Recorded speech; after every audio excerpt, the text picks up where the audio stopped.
हरे कृष्णा। हम भगवद गीता के चौथे अध्याय के श्लोक संख्या 38 का अध्ययन करने जा रहे हैं। चौथे अध्याय का नाम है दिव्य ज्ञान और हम पिछले कई श्लोकों से दिव्य ज्ञान के लाभ के विषय में जान रहे हैं।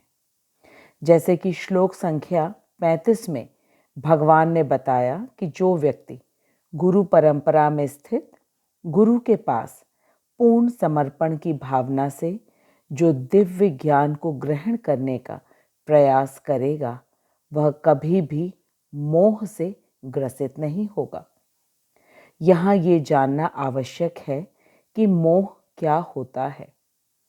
तो मोह वह भावना है जिससे हम जगत की वस्तुओं को अथवा व्यक्तियों को अपना मानते हैं, बल्कि वास्तविकता तो ये है कि प्रत्येक वस्तु इस जगत की भगवान की है और भगवान को ही आनंद देने के लिए है, और मोहवश व्यक्ति उसे अपना मानता है।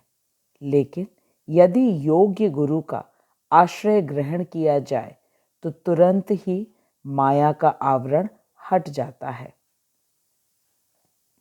फिर भगवान ने श्लोक संख्या 36 में दिव्य ज्ञान की महिमा का वर्णन किया कि यदि समस्त पापियों में से सर्वाधिक पापी भी दिव्य ज्ञान को लेने का प्रयास करता है तो उसके समस्त पाप एक बार में ही दिव्य ज्ञान की पवित्र अग्नि में जलकर भस्म हो जाता है। और फिर भगवान ने श्लोक संख्या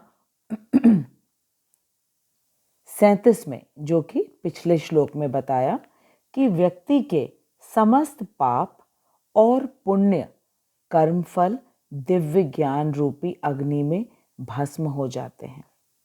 केवल प्रारब्ध समाप्त नहीं होता, और प्रारब्ध एकमात्र भक्ति से ही समाप्त हो सकता है। यदि आपने पिछले श्लोकों का वीडियो नहीं देखा तो अवश्य देखिएगा, क्योंकि ये सभी श्लोक हम सभी के लिए अत्यंत महत्वपूर्ण हैं। आज के श्लोक संख्या 38 में भगवान ने आधे श्लोक में दिव्य ज्ञान की महिमा को बताया है तथा आधे श्लोक में भगवान बताएंगे कि कौन इसे प्राप्त कर सकता है और कब प्राप्त करेगा। भगवान द्वारा कहे गए प्रत्येक श्लोक अत्यंत महत्वपूर्ण है। आखिर कोई सामान्य व्यक्ति नहीं बोल रहे हैं, भगवान हमसे बात कर रहे हैं, वो भी व्यक्तिगत रूप से, ताकि हम अज्ञानी न रहें और ज्ञान से अपने जीवन को प्रकाशमय बनाएं। आइए अब हम श्लोक का वाचन करते हैं। नहि ज्ञानेन सदृशं पवित्रम इह विद्यते तत्स्वयं योग संसिद्धः कालेनात्मनि विन्दति। नहि ज्ञानेन सदृशं पवित्रम इह विद्यते तत्स्वयं योग संसिद्धः कालेनात्मनि विन्दति।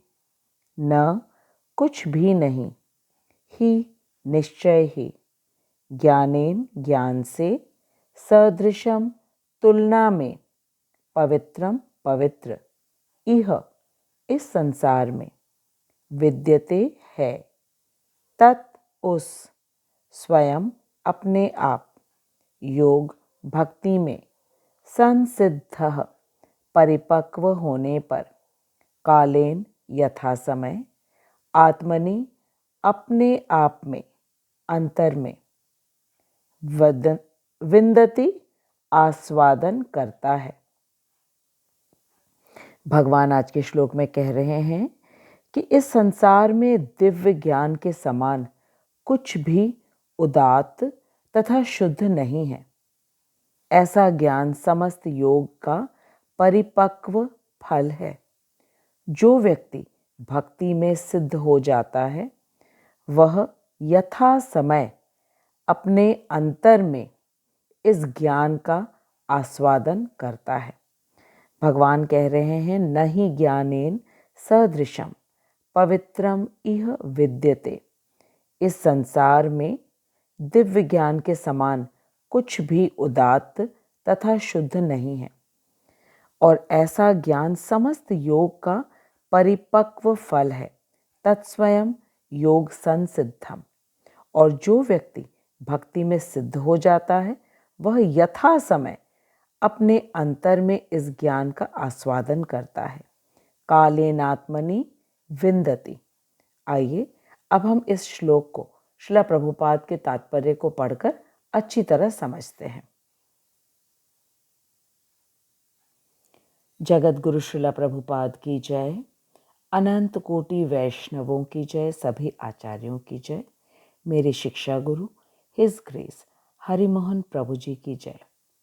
श्रील प्रभुपाद कह रहे हैं कि जब हम दिव्य ज्ञान की बात करते हैं तो हमारा प्रयोजन आध्यात्मिक ज्ञान से होता है, अर्थात वो ज्ञान जो इस भौतिक जगत का नहीं बल्कि गोलोक वृंदावन धाम का है, क्योंकि भगवान का नाम, गुण, रूप, लीला सब कुछ दिव्य है। और जो व्यक्ति इस दिव्य ज्ञान को श्रद्धापूर्वक ग्रहण करेगा और अपने जीवन में उसका आचरण करेगा, उसका जीवन पवित्र हो जाएगा। भगवान ने स्वयं कहा है, नहीं ज्ञानेन सदृशम पवित्रम इह विद्यते। भगवान कह रहे हैं इह विद्यते। इह का अर्थ है इस संसार में और विद्यते का अर्थ है। तो ये बिल्कुल स्पष्ट हो गया कि हम सभी को दिव्य ज्ञान के अलावा हम इस जगत में अपने आप को पवित्र नहीं कर सकते, और दिव्य ज्ञान हम तब तक ग्रहण नहीं कर सकते जब तक कि हमारा चित्त शुद्ध न हो। और ये चित्त शुद्ध होता है यज्ञ करने से, और शुद्ध हृदय में ज्ञान स्थित होता है। यहाँ जिस ज्ञान के विषय में बोला जा रहा है वह है दिव्य ज्ञान, अर्थात भगवान कौन है, हम कौन हैं, हमारा भगवान के साथ नित्य संबंध क्या है, तथा भगवान के प्रति हमारा क्या कर्तव्य है। जिस व्यक्ति को इन प्रश्नों के उत्तर मालूम है वह पूर्ण ज्ञान में स्थित है, और यह ज्ञान समस्त योगों का परिपक्व फल है। श्रील प्रभुपाद बता रहे हैं कि दिव्य ज्ञान के समान इस जगत में कुछ भी उदात्त तथा शुद्ध नहीं है। उदात्त का अर्थ है प्रभावशाली। इस दिव्य ज्ञान के उदय होने से समस्त मोह का अंत हो जाता है, और मोह के अंत होने से हृदय शुद्ध हो जाता है। जब तक व्यक्ति को दिव्य ज्ञान की प्राप्ति नहीं होती, तब तक वह स्वयं को शरीर मानता है तथा शरीर के संबंधियों को अपना मानता है, तथा जगत की वस्तुओं को अपने भोगने की वस्तु मानता है। इसको अज्ञान कहते हैं। श्रील प्रभुपाद बता रहे हैं कि कृष्ण सूर्य सम, माया है अंधकार। जहाँ नहीं कृष्ण वहीं माया का अधिकार, अर्थात जहाँ कृष्ण है वहाँ पूर्ण ज्ञान है। लेकिन यदि व्यक्ति कृष्ण से विमुख होता है तो वह माया रूपी अज्ञान से घिर जाता है और उसका पतन निश्चित है। श्रील प्रभुपाद बता रहे हैं कि अज्ञान ही बंधन का कारण है और ज्ञान से मुक्ति मिलती है। आइए इस बात को हम अच्छी तरह समझते हैं। व्यक्ति को जब यह ज्ञान नहीं होता कि वह शरीर नहीं बल्कि आत्मा है, तो वह शरीर के सुख दुख को अपना सुख दुख मानता है और अपने शरीर के रख रखाव में अपना समस्त जीवन लगा देता है। इसी को बंधन कहा जाता है। और जिस व्यक्ति को यह ज्ञान होता है कि वह आत्मा है और शरीर नहीं, उसे शरीर में होने वाले परिवर्तन या दुख सुख का उस पर प्रभाव नहीं पड़ता है। ऐसा व्यक्ति भौतिक शरीर में रहते हुए भी नित्य मुक्त है, क्योंकि वह भली भांति जानता है कि वह आत्मा है और शरीर नहीं। श्रीला प्रभुपाद कहते हैं कि यह ज्ञान लेना कि वह शरीर नहीं बल्कि आत्मा है, यह पर्याप्त नहीं है, क्योंकि जब तक हम अपने आचरण में ये नहीं लाएंगे तो ये सिर्फ किताबी ज्ञान ही रह जाएगा। इस ज्ञान को व्यवहार में लाने के लिए व्यक्ति को निरंतर भक्तों के साथ कृष्ण कथा, गुण, लीला का श्रवण करना चाहिए तथा हरे कृष्ण महामंत्र का जप तथा कीर्तन करना चाहिए। इसी से हृदय शुद्ध होता है और ज्ञान उदय होता है, और यह ज्ञान भक्ति का पका हुआ फल है। जब कोई इस दिव्य ज्ञान की अवस्था को प्राप्त कर लेता है तो उसे किसी अन्य स्थान पर शांति खोजने की आवश्यकता नहीं रहती, क्योंकि वह मन ही मन शांति का आनंद लेता रहता है। ऐसा इसलिए कहा जा रहा है क्योंकि जिस व्यक्ति को यह पूर्ण ज्ञान हो जाता है कि वह शरीर नहीं बल्कि आत्मा है, तो उसके जीवन में जो भी दुख या संकट आते हैं उसे वह प्रारब्ध मानकर सह लेता है, क्योंकि उसे पूर्ण ज्ञान होता है कि उसने जो अपने पूर्व जन्मों में किया है वही उसे कष्ट के रूप में मिला है। तो वह विचलित हुए बिना उसे सहन कर लेता है और अपनी भक्ति की क्रियाओं में उत्साहित रहता है, क्योंकि वह ये जानता है कि वह आत्मा है और उसका शरीर से कोई सरोकार नहीं है। आज के श्लोक के प्रथम अंश में दिव्य ज्ञान के महान गुण के विषय में भगवान ने हमें बताया। दिव्य ज्ञान के समान कुछ भी इस जगत में प्रभावशाली तथा शुद्ध करने वाला नहीं है। नहीं ज्ञानेन सदृशम पवित्रम इह विद्यते।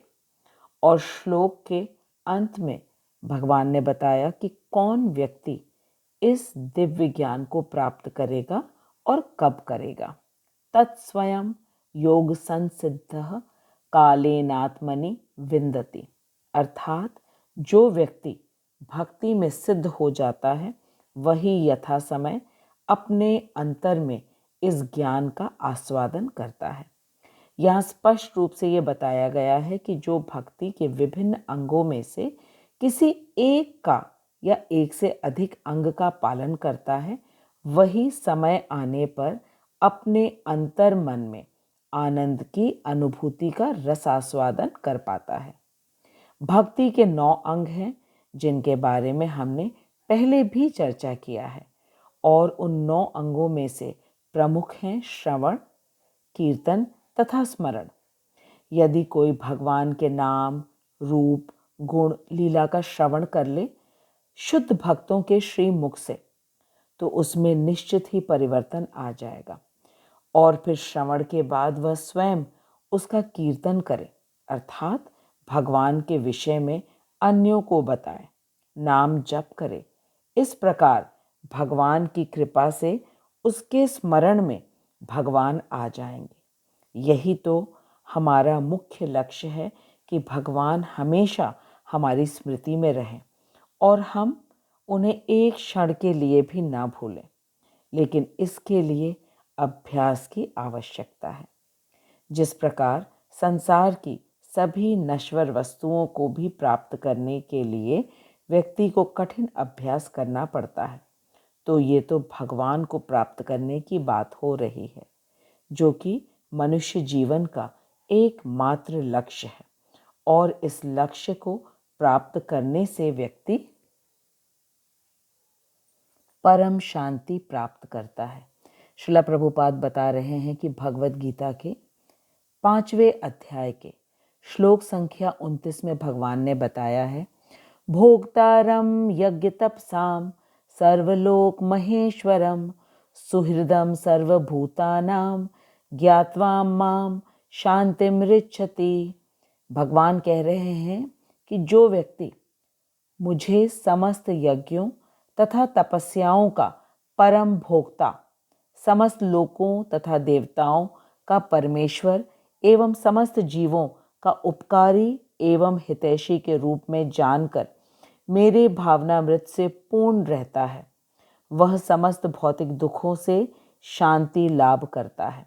कहने का तात्पर्य यह है कि जो व्यक्ति कृष्ण को परम भोक्ता, परमेश्वर तथा समस्त जीवों का एकमात्र सुहित मित्र के रूप में जानता है, वह व्यक्ति संसार के भौतिक कष्टों में रहते हुए भी अशांति को प्राप्त नहीं होता है और हर परिस्थिति में शांत रहकर भक्ति में दृढ़ रहता है।